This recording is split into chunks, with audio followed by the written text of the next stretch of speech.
রাসূল করিম সাল্লাল্লাহু আলাইহি সাল্লাম বলেছেন, কোনো ব্যক্তি মিথ্যাবাদী হওয়ার জন্য এতটুকু যথেষ্ট যে সে যা শুনে তা যাচাই করা ব্যতীত বলে বেড়ায়। সহিহ মুসলিম ও মুকদ্দমা অনুচ্ছেদ নম্বর 3। কিন্তু দেখেন, আমরা কি রাসূল করিম সাল্লাল্লাহু আলাইহি সাল্লামের এই হাদিসটার কতটুকু পরিচর্যা করি? ইদানিং আমরা সোশ্যাল মিডিয়ায় যা পাই তা ফলাও করে বলে বেড়াই। দেখা যায় তার ম্যাক্সিমামই ফেক।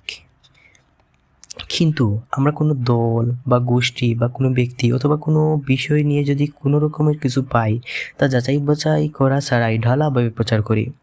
আমি বা আপনি অন্তত একজন মুসলিম হিসেবে কি এটা ঠিক করতেছি? প্রশ্ন রইল। প্রিয় ভাইয়েরা, আসুন আমরা আরও বেশি সচেতন হই। কোনো বিষয়ে পুরো শিওর না হয়ে তা যেন প্রচার না করি। সব কিছু বুঝে শুনে সত্য মিথ্যা যাচাই করে তারপর যেন তা প্রচার করি। মহান রব আমাদের সবাইকে উত্তম বুঝ ও সত্য মিথ্যা যাচাইয়ের তৌফিক দান করুন। আমিন।